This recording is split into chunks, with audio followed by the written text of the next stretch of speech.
Hello everyone, welcome to my channel all about zoology. So आज के इस video में हम पढ़ने वाले हैं एंडोक्राइन सिस्टम के बारे में। एनिमल फिजियोलॉजी में हम लोगों ने बहुत सारे टॉपिक्स जो भी इम्पोर्टेंट होते हैं उसको हम लोगों ने पढ़ लिया है। सो यहाँ पर आज हम इस वीडियो में जो है एंडोक्राइनोलॉजी के टॉपिक को हम स्टार्ट करेंगे। आने वाले वीडियोस में हम और भी टॉपिक्स को पढ़ेंगे जो एंडोक्राइन सिस्टम से रिलेटेड होगा, इम्पोर्टेंट होगा। सो आज के इस वीडियो में हम देखेंगे कि एंडोक्राइन सिस्टम होता क्या है, ये कैसे फंक्शन करता है। एंडोक्राइन सिस्टम जो है ये हमारे बॉडी को रेगुलेट करता है। हमारे बॉडी में जो कंट्रोल और कोऑर्डिनेशन वाला काम होता है वो एंडोक्राइन सिस्टम भी जो है ये इसमें हेल्प करता है। जैसे कि हम लोगों ने नर्वस सिस्टम पढ़ते समय देखा था कि नर्वस सिस्टम में जो है हमारे बॉडी को कंट्रोल कोऑर्डिनेट करवाने का काम जो है वो सिस्टम करता है। वैसे ही ये सिस्टम भी जो है हमारे बॉडी में कंट्रोल कोऑर्डिनेशन करवाने में हेल्प करता है। सो किस तरीके से होता है ये जो है ये कहा गया है कि ये मैसेंजर सिस्टम होता है जिनके पास डक्टलेस ग्लैंड होते हैं जो सिक्रीट करते हैं केमिकल मैसेंजर को, जिसको हम बोलते हैं हार्मोन। सो हम जानते हैं नर्वस सिस्टम में हम लोगों ने पढ़ा है, नर्वस सिस्टम में जो है न्यूरॉन्स हेल्प करते थे मैसेज को ट्रांसमिट करने में। सराउंडिंग में जो भी हो रहा होगा उस मैसेज को, उस स्टिमुली को जो है न्यूरॉन्स जो है एक दूसरे में ट्रांसमिट करके वो ब्रेन तक पहुंचाते थे और ब्रेन से जो भी सिग्नल आता था वो उस टारगेट ऑर्गन तक उसको लेके जाते थे। सो वहां पर न्यूरोट्रांसमीटर जो एक टाइप का केमिकल मैसेंजर है वो हेल्प करता था, वो रिलीज करवा के जो है सारा काम करवाया जाता था। उसी तरीके से ये सिस्टम भी अपना जो है केमिकल मैसेंजर को रिलीज करता है जिसके थ्रू ये कम्युनिकेशन करके टारगेट ऑर्गन से अपना काम करवाता है। सो वो केमिकल मैसेंजर जो होगा उसको हम हार्मोन बोलते हैं। ये बेसिकली डक्टलेस ग्लैंड से निकलता है। ये क्या होता है मैं आपको समझाऊंगी। सो ये जब रिलीज होते हैं हार्मोन, ये रिलीज होते ही क्या होता है कि ये एंडोक्राइन ग्लैंड से रिलीज होके ये पूरे ब्लड में हमारे सर्कुलेट होते हैं, ब्लड में डाल दिया जाता है इनको, जिसके थ्रू ब्लड जो है यहाँ से वहाँ सर्कुलेट होके उस टारगेट ऑर्गन तक जो है उस हार्मोन को पहुंचाता है और बाकी आगे का काम जो है करवाया जाता है।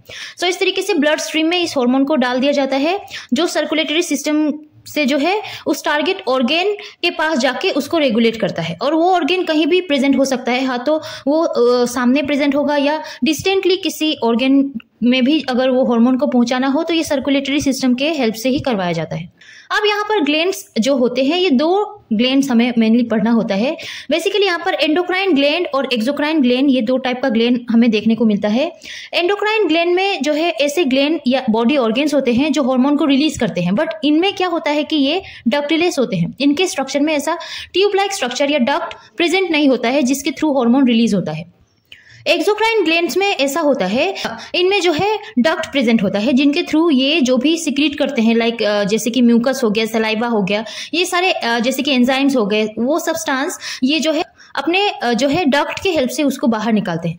बेसिकली एंडोक्राइन ग्लैंड ही हार्मोन को रिलीज करता है, ना कि एक्सोक्राइन ग्लैंड। एक्सोक्राइन ग्लैंड जो है रिस्पॉन्सिबल होता है बाकी सब्सटेंसेस को रिलीज करने में। सो देख लेते हैं। एंडोक्राइन ग्लैंड जो है ये डक्टलेस होता है, मैंने अभी आपको बताया, आप इस डायग्राम में भी देख सकते हो। ये ब्लड वेसल है, सामने का ब्लड वेसल, सामने जो है कोई सेल प्रेजेंट होता है जिसको हम एंडोक्राइन सेल बोलेंगे, जिनके पास ये कैपेबिलिटी होती है कि ये हार्मोन को रिलीज कर पाए। सो इस टाइप के सेल्स को हम एंडोक्राइन सेल बोलेंगे। इनके सामने ब्लड वेसल है।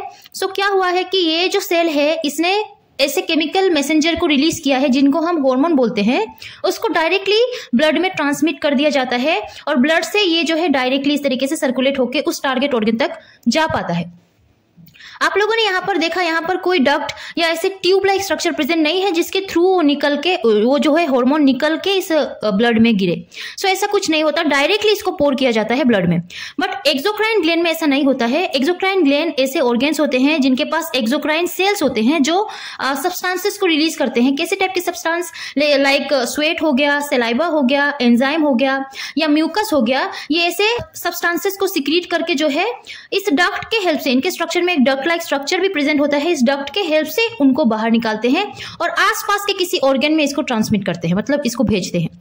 यहाँ पर एक और डिफरेंस है, जो ये एंडोक्राइन ग्लैंड है इनका जो हार्मोन सिक्रीशन होता है ये कोई भी दूर प्रेजेंट ऑर्गन के पास भी जा सकता है, बट इनके केस में ऐसा नहीं होता है। एक्सोक्राइन के केस में जो है ये उन ऑर्गन को जो है अपने सब्सटेंस को भेज सकते हैं जो इनके ठीक सामने या बहुत दूर नहीं, पास ही कहीं प्रेजेंट हो। एंडोक्राइन ग्लैंड के बारे में जो है हम डिटेल में पढ़ेंगे, जो कि हम एंडोक्राइनोलॉजी पढ़ रहे हैं। सो यहाँ पर एंडोक्राइन ग्लैंड अभी हम लोगों ने पढ़ा, ये डक्टलेस होता है, इनके पास डक्ट प्रेजेंट नहीं होते हैं। अब ये ग्लैंड जो है हमारे बॉडी के वो ऑर्गेन होते हैं जिनके पास ऐसे स्पेशल सेल होते हैं जो हार्मोन को रिलीज करते हैं, और उस सेल को हम एंडोक्राइन सेल कहेंगे। सो इस तरीके से एंडोक्राइन ग्लैंड जो है ये बेसिकली हमारे बॉडी के वो ऑर्गेन होते हैं जो हार्मोन को सिक्रीट करते हैं by producing them and releasing them into the blood stream directly. वो उसको प्रोड्यूस करेंगे हार्मोन को और डायरेक्टली रिलीज कर देंगे ब्लड स्ट्रीम में। There are total 10 organs or glands responsible for producing hormone. Within these, organ known hypothalamus and thymus are not classified as endocrine gland but contain cells that secrete hormone. So हमारे body में ऐसे कौन से organ हैं जिनके पास ये cell होते हैं कि वो हार्मोन को रिलीज कर पाते हैं। यहाँ पर आपको किसी किसी बुक में 9 ऑर्गन्स देखने को मिलेगा, या मैंने यहाँ पर लिखा है 10 ऑर्गन्स। बात एक ही है, बेसिकली यहाँ पर हमारे बॉडी में 10 ऐसे स्पेशल ऑर्गन है जिनके पास जो है ये एंडोक्राइन सेल्स प्रेजेंट होते हैं जो हार्मोन को रिलीज करते हैं। सो उसमें से जो है एक होता है हाइपोथैलेमस और दूसरा होता है थाइमस। इन्हें बेसिकली जो है एंडोक्राइन ग्लैंड नहीं कहा गया है, इनके पास ऐसे सेल्स होते हैं जो हार्मोन को रिलीज करते हैं, बट यहाँ पर एंडोक्राइन ग्लैंड के हिसाब से इनको क्लासिफाई नहीं करवाया गया है। बट यहाँ पर हम जब पढ़ेंगे तो हमें इनको भी जो है इंक्लूड करना होता है। सो क्या क्या होते हैं वो ऑर्गन? एक होता है हाइपोथैलेमस, हमारे ब्रेन के इस हिस्से में प्रेजेंट होता है। आप देख सकते हो ये जो है हाइपोथैलेमस होता है, हमारे ब्रेन के डायंसिफेलन के हिस्से में ये प्रेजेंट होता है। दूसरा होता है पिट्यूटरी ग्लैंड। पिट्यूटरी ग्लैंड जो है हाइपोथैलेमस के इस साइड में ठीक नीचे आप बोल सकते हो, यहाँ पर प्रेजेंट होता है ये वाला। उसके बाद होता है पीनियल ग्लैंड। पीनियल ग्लैंड ये ब्रेन के इस हिस्से में प्रेजेंट होता है। मैं आपको सभी चीजों को डिटेल में समझाऊंगी अभी, जो कि हम बेसिक पढ़ रहे हैं। सो कहाँ कहाँ कौन से ऑर्गन प्रेजेंट होते हैं वो आपको ध्यान से समझना होगा। सो यहाँ पर पीनियल ग्लैंड है। दूसरा है थायराइड ग्लैंड। थायराइड ग्लैंड जब हम नीचे की तरफ जाएंगे इस तरीके से हमारे नेक रीजन में इस तरीके से प्रेजेंट होता है, बटरफ्लाई शेप्ड का ये ऑर्गन होता है, ये थायराइड ग्लैंड जिसे हम कहते हैं। उसके ठीक पीछे आपको जो है पैराथायरॉयड ग्लैंड देखने को मिलेगा, 4 इन नंबर में ये प्रेजेंट होते हैं इस तरीके से इसके ठीक पीछे। अब हम और भी आगे अगर देखें तो नीचे की तरफ में जो है हमें चेस्ट रीजन में एक थाइमस देखने को मिलता है। थाइमस भी एंडोक्राइन सेल को रखता है अपने आप में और जो हार्मोन को रिलीज करते हैं। इस तरीके से ये थाइमस हो गया। नेक्स्ट यहाँ पर इंटेस्टाइन रीजन में हमें जो है पेनक्रियास देखने को मिलता है। पेनक्रियास भी जो है एक एंडोक्राइन ग्लैंड है। इसके बाद किडनी रीजन में दोनों किडनी में आप ऊपर देखोगे केप लाइक स्ट्रक्चर जिनको हम एड्रिनल ग्लैंड बोलते हैं। एड्रिनल ग्लैंड भी जो है एंडोक्राइन ग्लैंड होता है। अब यहाँ पर आप देखो कि हमने क्या पढ़ा है कि किसी किसी बुक में 9 ऑर्गन्स लिखा होता है। सो 8 नंबर तक हम लोगों ने देख लिया एड्रिनल ग्लैंड तक। अब यहाँ पर 9th में जो है गोनड होता है। मैंने यहाँ पर जो कि इस तरीके से लिखा है, आप दोनों समझ सकते हो, ये गोनड होता है। अगर मेल के केस में हो तो टेस्टिस देखने को मिलेगा। टेस्टिस भी बहुत सारे हार्मोन को रिलीज करता है। सो ये एक टाइप का एंडोक्राइन ग्लैंड है। वही ovaries in case of female में देखने को मिलता है और ओवरीज भी बहुत टाइप के हार्मोन्स को रिलीज करते हैं। सो इस तरीके से ये 10 ऑर्गन हमारे बॉडी में एज एंडोक्राइन ग्लैंड जो है एक्ट करते हैं। अगर हम इनके बाहर भी अगर देखें तो kidney region, heart region, placenta, gastrointestinal tract और ये सभी चीज जो है, ये सभी ऑर्गन जो है ये भी एंडोक्राइन सेल को अपने आप में रखते हैं जो हार्मोन को सिक्रीट करता है। अब यहाँ पर हम बोल रहे हैं कि हार्मोन के हेल्प से ये एंडोक्राइन सिस्टम चलता है, एंडोक्राइन सिस्टम जो है फंक्शन करता है। बेसिकली ये हार्मोन होता क्या है ये मैं आपको डिटेल में समझा देती हूँ। हार्मोन्स जो है ये केमिकल मैसेंजर है, अब तक हम यही पढ़ते आए हैं। ये सिग्नल मॉलिक्यूल के जैसा एक्ट करता है। हम लोगों ने पढ़ा है सिग्नलिंग में क्या होता है कि कोई लाइगेंड आता है, किसी रिसेप्टर के साथ बाइंड करता है, फिर सारा जो है वो सेल का कैस्केड जो है वो स्टार्ट हो जाता है, सेल सिग्नलिंग स्टार्ट हो जाती है। सो इस तरीके से हार्मोन भी होता है। हार्मोन भी एक लाइगेंड के जैसा ही हेल्प करता है किसी सेल को एक्साइट करने में। सो इस तरीके से सिग्नलिंग मॉलिक्यूल के जैसा एक्ट करेगा जो रिलीज किया जाता है एंडोक्राइन ग्लैंड से, जो ब्लड के हेल्प से ट्रांसपोर्ट किया जाता है उस डिस्टेंटली लोकेटेड टारगेट ऑर्गन तक। सो इस तरीके से ये काम करता है। अब हार्मोन जो है लो मॉलिक्यूलर वेट के होते हैं, इनका वेट जो है कम होता है। केमिकली ये हेटेरोजेनस होते हैं, मतलब वेरियस टाइप्स ऑफ हार्मोन्स आपको देखने को मिलेगा। केमिकली हेटेरोजेनस होता है, अलग अलग देखने को मिलते हैं आपको। नॉन न्यूट्रिएंट होते हैं, हमारी बॉडी में एंडोक्राइन फंक्शन के अलावा और किसी काम में ये हेल्प नहीं करते हैं, हमारी बॉडी को ये न्यूट्रिएंट प्रोवाइड नहीं करते हैं। ये जो है ट्रेस अमाउंट में ये इनको बनाया जाता है, मतलब उतना ही अमाउंट में इनको बनाया जाएगा जितने की इनका जो है रिक्वायरमेंट होता है। सो इस तरीके से ये इंटरसेलुलर सिग्नल मॉलिक्यूल होते हैं, जैसे कि मैंने आपको जो है अभी बताया। इनको डिराइव किया गया है वेरियस डाइवर्स प्रिकर्सर से, जैसे कि बहुत चीजों से इनको बनाया जाता है। उनमें से आता है एक एमिनो एसिड, एमिनो एसिड से इनको बनाया जाएगा, कोलेस्टेरॉल से बनाया जाता है और फॉस्फोलिपिड से बनाया जाता है। अब हम देखते हैं कि ये जो है कितने टाइप के होते हैं। बेसिकली हार्मोन हमें दो टाइप का पढ़ने को जो है मिलता है, जो होता है लिपिड सोल्यूबल और दूसरा होता है वाटर सोल्यूबल। आप नाम से ही पता कर सकते हो, लिपिड सोल्यूबल मतलब क्या होगा कि ये लिपिड में सोल्यूबल होगा, और वाटर सोल्यूबल वाटर में सोल्यूबल होता है। सो इस तरीके से लिपिड सोल्यूबल कैसे बनाया जाता है, इनको जो है लिपिड से बनाया जाता है, कोलेस्टेरॉल से इनको बनाया जाता है, जिनमें कि आते हैं स्टेरॉइड हार्मोन। हम पढ़ेंगे आगे कौन से हार्मोन होते हैं, उनमें से एक स्टेरॉइड हार्मोन हमें पढ़ना होता है। सो स्टेरॉइड हार्मोन जो है ये लिपिड सोल्यूबल हार्मोन होते हैं। ये जो है आसानी से प्लाज्मा मेम्ब्रेन को पास कर सकते हैं, उनके आर पार जा सकते हैं, क्योंकि ये लिपिड सोल्यूबल है। इनको जो है पहुंचाने के लिए अंदर जो सेल का साइटोप्लाज्म रीजन है, उनके अंदर पहुंचाने के लिए इनको किसी प्रोटीन या ट्रांसपोर्टर की हेल्प नहीं लगती है। ये आसानी से प्लाज्मा मेम्ब्रेन को क्रॉस कर सकते हैं। वही जो वाटर सोल्यूबल होते हैं ये आसानी से प्लाज्मा मेम्ब्रेन को क्रॉस नहीं कर पाएंगे, जो कि वाटर में सोल्यूबल है ना कि लिपिड में। सो इनको जो है पहुंचाने के लिए, सेल के अंदर लाने के लिए ट्रांसपोर्टर प्रेजेंट होते हैं, जो प्लाज्मा मेम्ब्रेन में ही प्रेजेंट होते हैं, जिनके साथ ये बाइंड करके फिर वो अंदर आते हैं। सो ये वाटर सोल्यूबल कौन से हार्मोन को कहेंगे? एमाइन हार्मोन जो एमिनो एसिड डिराइवेटिव हार्मोन है, आगे हम देखेंगे कौन से होते हैं, वो हार्मोन को हम वाटर सोल्यूबल हार्मोन कहेंगे। पेप्टाइड हार्मोन को हम वाटर सोल्यूबल हार्मोन कहेंगे। प्रोटीन हार्मोन को हम वाटर सोल्यूबल हार्मोन कहेंगे। अब इनमें से जो है, जैसे कि लिपिड सोल्यूबल में एक थायराइड हार्मोन होता है, हम आगे देखेंगे T3 T4, ये सभी हार्मोन जो है ये लिपिड सोल्यूबल हार्मोन होते हैं। सो हम डिटेल में पढ़ते हैं स्टेरॉइड हार्मोन क्या है। स्टेरॉइड हार्मोन अभी मैंने आपको बताया कोलेस्टेरॉल या लिपिड से बना हुआ होता है। ये जो है इजीली प्लाज्मा मेम्ब्रेन को या सेल मेम्ब्रेन को क्रॉस कर सकता है। थायराइड हार्मोन, टेस्टोस्टेरोन, एस्ट्रोजन, कोर्टिजोल, ये सभी हार्मोन के नाम है और ये जो है स्टेरॉइड हार्मोन के अंडर में आते हैं। बात करें एमाइन हार्मोन की, तो ये एमिनो एसिड डिराइवेटिव हार्मोन होते हैं। ये सिंथेसाइज करवाया जाता है इनको डीकार्बोक्सिलेशन के हेल्प से या मॉडिफिकेशन ऑफ एमिनो एसिड। कोई भी एमिनो एसिड को डीकार्बोक्सिलेट करके या मॉडिफाई करके इन सभी हार्मोन को बनाया जाता है, जिनको हम एमाइन हार्मोन या एमिनो एसिड डिराइवेटिव हार्मोन कहते हैं। अब इनमें से कौन से हार्मोन होते हैं? एक होता है कैटेकोलामिन, जैसे कि एपिनेफ्रिन हो गया, नोरएपिनेफ्रिन हो गया, डोपामिन हो गया।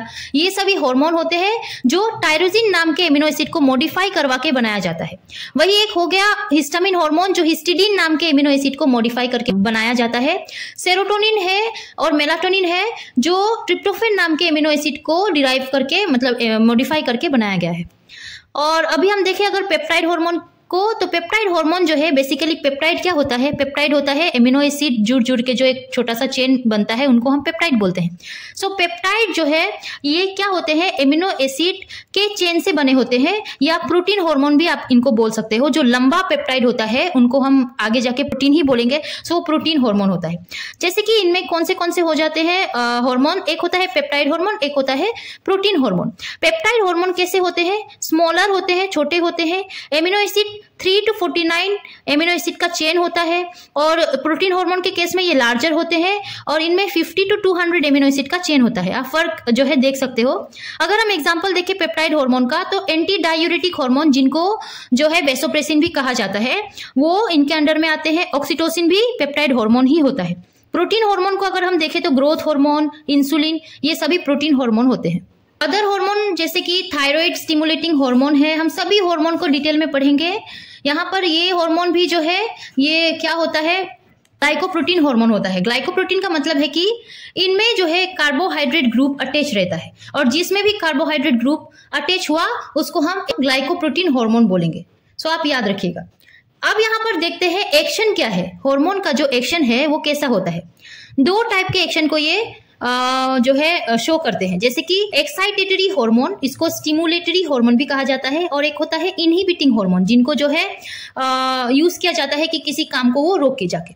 सो बेसिकली एक्साइटेटरी या स्टिमुलेटरी हार्मोन को जो है हम बोलेंगे कि ये स्टिमुलेट करते हैं, ये किसी सेल को एक्साइट करते हैं कि वो काम करे। सो यहाँ पर ये सेल को डीपोलराइज कर देता है, एक्साइट कर देता है कि वो आगे का काम करे। अब जो है वो एक्टिवेट हो गया है इनके हेल्प से, जो वो आगे का काम करेगा। ये प्रोमोट करवाते हैं synthesis of release of other hormone. So हमें पता है हार्मोन क्या करते हैं, एज अ सिग्नल मॉलिक्यूल के जैसे एक्ट करते हैं। वो सेल के पास जाके बाइंड करेंगे रिसेप्टर में और सेल को एक्साइट करेंगे और वो सेल आगे जाके ऐसे प्रोटीन को बनाएगा जिनकी रिक्वायरमेंट होती है। सो उस तरीके से ये प्रोमोट करवाता है उस प्रोटीन को बनाने में, जिसको हम हार्मोन बोलते हैं। अब यहाँ पर कौन से हार्मोन ऐसे होते हैं जो एक्साइटेटरी हार्मोन होते हैं। एक होता है growth hormone releasing hormone GHRH, एक होता है ट्रिप्टोफैन रिलीजिंग हार्मोन TRH, एक होता है गोनाडोट्रोपिन रिलीजिंग हार्मोन। आप देख सकते हो सब रिलीजिंग हार्मोन है, मतलब ये रिलीज होंगे तो एक्साइटेटरी फंक्शन को शो करेंगे या स्टिमुलेटरी फंक्शन को शो करेंगे। सो ये सभी हार्मोन ऐसे होते हैं जो किसी को एक्साइट करते हैं। अब इनहिबिट का मतलब है स्टॉप करना। सो बेसिकली ये हार्मोन ऐसे होते हैं जब ये सेल के रिसेप्टर के साथ बाइंड करेंगे सो ये डिक्रीज कर देंगे फंक्शन को या बंद कर देंगे फंक्शन को। ये हाइपर पोलराइज कर देता है सेल के मेम्ब्रेन को, मतलब जरूरत से ज्यादा ही इनएक्टिव बना देता है उस सेल को कि वो आगे वो फंक्शन ना कर पाए। ठीक है, सो इस तरीके से सप्रेस्ड कर देता है सिंथेसिस ऑफ हार्मोन। ये हार्मोन को बनने नहीं देता है, रिलीज नहीं होने देता है, ये सप्रेस्ड कर देता है, बंद कर देता है, रोक देता है। जैसे कि फॉर एग्जांपल डोपामिन ऐसा हार्मोन है, ये एक न्यूरोट्रांसमीटर भी है। आप लोगों को अगर याद हो नर्वस सिस्टम में हमने पढ़ा है। सो ये हार्मोन भी होता है जो इनहिबिट करता है प्रोलेक्टिन हार्मोन के सिक्रीशन को। सो इस तरीके से ये काम करते हैं। हम जरा जो है डायग्राम को भी समझ लेते हैं, बेसिकली इनका फंक्शन कैसा है। हमने दो टाइप के हार्मोन पढ़े हैं, एक होता है स्टेरॉइड हार्मोन, एक होता है नॉन स्टेरॉइडल हार्मोन, जिसको हम वाटर सोल्यूबल हार्मोन कहते हैं। सो स्टेरॉइडल हार्मोन में ऐसा हार्मोन आ जाएगा जो लिपिड से बना हुआ होगा, कोलेस्ट्रॉल से बना हुआ होगा और वो जो है प्लाज्मा मेम्ब्रेन को इजीली पास कर सकता है। सो आप देखो ये हार्मोन को बनाया गया है, ये हार्मोन किसी का वेट नहीं करेगा कि उसको ले जाने के लिए कोई बैठा हो। ये इजीली प्लाज्मा मेम्ब्रेन, ये टारगेट सेल है इनका, ये प्लाज्मा मेम्ब्रेन है, इजीली ये प्लाज्मा मेम्ब्रेन को क्रॉस करके अंदर आएगा, जो साइटोप्लाज्म रीजन है वहां पर आएगा। अब साइटोप्लाज्म रीजन में जो है इनके लिए एक रिसेप्टर प्रेजेंट होता है जिसको हम स्टेरॉइड रिसेप्टर बोलते हैं। ये रिसेप्टर कहेगा कि ठीक है मेरे साथ बाइंड करो, मैं तुमको न्यूक्लियस तक लेके जाऊंगा जहां पर तुम्हारे लिए डीएनए बैठा है, जहां पर तुम बाइंड करके अपना जो है जिस काम के लिए तुम आए हो, जिस हार्मोन को बनाने के लिए तुम सिग्नल को लाए हो, वो हार्मोन बन सके। सो बेसिकली ये स्टेरॉइड हार्मोन प्लाज्मा मेम्ब्रेन को क्रॉस करके आएगा साइटोप्लाज्म में, साइटोप्लाज्म के रिसेप्टर के साथ बाइंड करके न्यूक्लियस के अंदर जाएगा जहां पर जो है ये डीएनए प्रेजेंट होता है। डीएनए के साथ ये बाइंड करके जो है ट्रांसक्रिप्शन के थ्रू जो है एमआरएनए को बनाएगा और एमआरएनए ट्रांसलेशन के थ्रू उस प्रोटीन को बनाएगा जिनको हम फाइनली हार्मोन कहेंगे और वो हार्मोन आगे का काम करेगा। सो ये था स्टेरॉइड हार्मोन का फंक्शन, जहां पर हम लोगों ने देखा रिसेप्टर जो है ये हार्मोन का जो रिसेप्टर है ये साइटोप्लाज्म में प्रेजेंट होता है, ना कि प्लाज्मा मेम्ब्रेन में।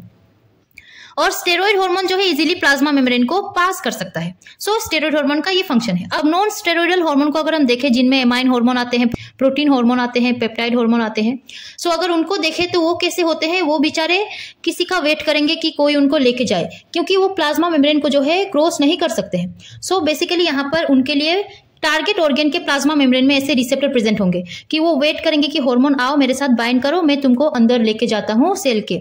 सो यहाँ पर ये जो है ये हार्मोन इस रिसेप्टर के साथ बाइंड करेंगे, फिर ये अंदर जा पाएंगे, उस साइटोप्लाज्म रीजन में जा पाएंगे। फिर साइटोप्लाज्म रीजन में जो है सेकेंडरी मैसेंजर बैठा होता है। आप लोगों ने सेल सिग्नलिंग पढ़ा है तो आप लोगों को पता होगा, सेल सिग्नलिंग में जो है रिसेप्टर किसी और रिसेप्टर को एक्टिवेट करता है उस हार्मोन के हेल्प से, उस लाइगेंड के हेल्प से, जो आगे सेकेंडरी मैसेंजर को एक्टिवेट करते हुए बाकी का काम करते हैं। सो ये सेकेंडरी मैसेंजर साइटोप्लाज्म में बैठे हुए हैं, ये भी हार्मोन के साथ बाइंड करेंगे जो हार्मोन ये रिसेप्टर लेके आया है। उसके साथ जो है ये फर्स्ट सेकेंडरी मैसेंजर एक्टिवेट होता है, देन ये किसी सेकेंड सेकेंडरी मैसेंजर को जो है एक्टिवेट करेगा, देन थर्ड सेकेंडरी मैसेंजर जो है एक्टिवेट होता है। फाइनली ये वाला जो है इसको न्यूक्लियस के अंदर लेके जाता है, डीएनए के साथ बाइंड करवाता है, देन बाइंड करके ये ट्रांसक्रिप्शन के थ्रू एमआरएनए बनाता है और ट्रांसलेशन के थ्रू वो प्रोटीन या हार्मोन को बनाता है। सो आप लोगों ने देखा कितना डिफरेंस है इनमें। ये वाटर सोल्यूबल या नॉन स्टेरॉइडल हार्मोन के केस में क्या होता है कि इनके लिए रिसेप्टर प्रेजेंट होते हैं उस टारगेट सेल के प्लाज्मा मेम्ब्रेन में। सेकेंडरी मैसेंजर को जो है एक्टिवेट करवाया जाता है जो साइटोप्लाज्म रीजन में प्रेजेंट होते हैं। अगेन सेकेंडरी मैसेंजर कोई भी हो सकते हैं, जहां की यहाँ पर दिखाया गया है 1 2 3, ये सभी साइटोप्लाज्म रीजन में प्रेजेंट होते हैं, देन ये सारा काम करवाते हैं। सो अगर आपको वो डायग्राम समझना आया हो तो ये डायग्राम से भी जो है आप समझ सकते हो। फर्स्ट देखेंगे रिसेप्टर प्लाज्मा मेम्ब्रेन में प्रेजेंट है, मतलब ये कौन से हार्मोन होंगे, ये वाटर सोल्यूबल हार्मोन होंगे, जो एमाइन हार्मोन है, पेप्टाइड या प्रोटीन हार्मोन है वो। उनके लिए ये सिक्रेटरी सेल के अंदर ये हार्मोन आए हैं। ये हार्मोन जो है एक्सोसाइटोसिस के थ्रू बाहर निकलेंगे, ब्लड में गिरेंगे, ब्लड से जो है ये टारगेट ऑर्गन तक आएंगे। अब टारगेट ऑर्गन में इनके लिए रिसेप्टर बैठा होगा, इनके साथ बाइंड करेगा, सेकेंडरी मैसेंजर को एक्टिवेट करेगा जिससे कि जीन रेगुलेट हो पाएगा न्यूक्लियस के अंदर। अगर यहाँ पर देखें जो साइटोप्लाज्म में रिसेप्टर प्रेजेंट हो जब, मतलब ये स्टेरॉइडल हार्मोन है। यहाँ पर ये हार्मोन आएंगे वाया ब्लड से जो है इस तरीके से आके ये टारगेट ऑर्गन तक पहुंचेंगे। टारगेट ऑर्गन का ये प्लाज्मा मेम्ब्रेन को जो है इजीली क्रॉस करके अंदर आ जाएंगे साइटोप्लाज्म में इनके लिए रिसेप्टर प्रेजेंट होता है। इनके साथ बाइंड करके ये न्यूक्लियस के अंदर आके जीन को रेगुलेट करवाएंगे। अब लास्ट हम देखेंगे हमारे वर्टिब्रेट के केस में मेजर हार्मोन्स क्या है, उनकी केमिकल नेचर क्या होते हैं। हमारे ग्लैंड्स जो भी मैंने आपको पढ़ाया है, हाइपोथैलेमस, पिट्यूटरी, ये सभी, उनमें बेसिकली वो कौन से हार्मोन को जो है रिलीज करने में रिस्पॉन्सिबल होते हैं वो हम देखेंगे। सो स्टार्ट करते हैं पिट्यूटरी से। पिट्यूटरी जो है ऑक्सीटोसिन नाम का हार्मोन एक रिलीज करता है जो केमिकली पेप्टाइड हार्मोन होता है। दूसरा ये एंटी डायूरेटिक हार्मोन को रिलीज करता है जिनको हम एडीएच या वेसोप्रेसिन भी बोलते हैं। ये भी एक टाइप का पेप्टाइड हार्मोन होता है। दूसरा जो है ये ग्रोथ हार्मोन एक रिलीज करता है जिसको जीएच शॉर्ट फॉर्म में कहा जाता है, ये एक प्रोटीन हार्मोन होता है। नेक्स्ट ये प्रोलेक्टिन नाम का हार्मोन रिलीज करता है पीआरएल, ये भी एक प्रोटीन हार्मोन होता है। नेक्स्ट जो है ये फॉलिकल स्टिमुलेटिंग हार्मोन को रिलीज करता है एफएसएच जो ग्लाइकोप्रोटीन होता है। नेक्स्ट ये ल्यूटिनाइजिंग हार्मोन को रिलीज करता है एलएच जो एक तरीके का ग्लाइकोप्रोटीन होता है। Next thyroid stimulating hormone TSH को भी ये रिलीज करता है जो ग्लाइकोप्रोटीन होता है।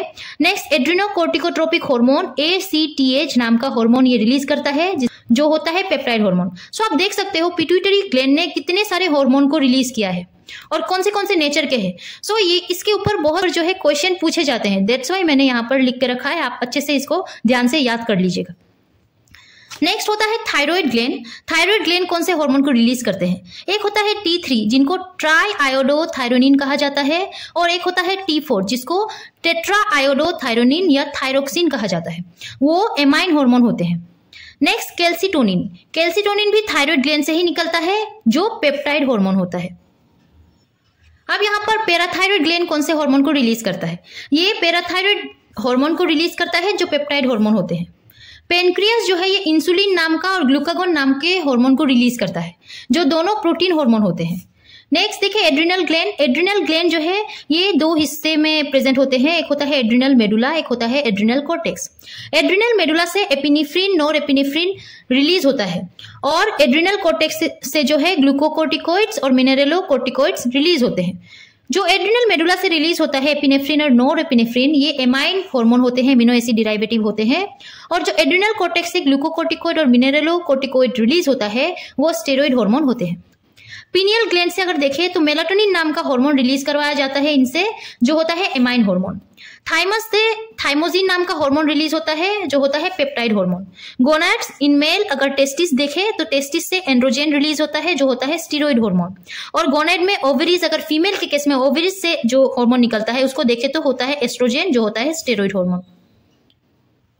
अब यहाँ पर ये था एंडोक्राइन ग्लैंड। हमने कहा था एंडोक्राइन ग्लैंड के बाहर भी ऐसे ऑर्गेन्स है जो हमारे हार्मोन को रिलीज करते हैं, जैसे कि इंटेस्टाइन से सिक्रीटिन, कोलेसिस्टोकाइनिन, गैस्ट्रीन रिलीज होता है।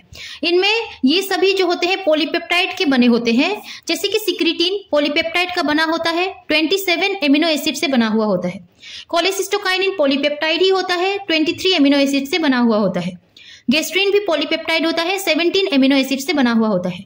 सो आज की इस वीडियो को मैं यही खत्म करती हूँ। ये बेसिक था, आने वाले वीडियोस में हम और भी टॉपिक्स को पढ़ेंगे जो भी इंपॉर्टेंट है एंडोक्राइन सिस्टम के लिए। सो एग्जाम के पॉइंट ऑफ व्यू से हम सभी बातों को अच्छे से पढ़ेंगे। बने रहे इस चैनल में उसी तरीके के वीडियोस के लिए। और अगर आज का वीडियो आपको समझ आया हो तो इस वीडियो को लाइक कीजिए, शेयर कीजिए अपने फ्रेंड्स के साथ। और अगर आपने अभी तक मेरे चैनल को जो है सब्सक्राइब नहीं किया है तो सब्सक्राइब कर लीजिए। टिल देन पढ़ते रहिए। Take care and bye bye.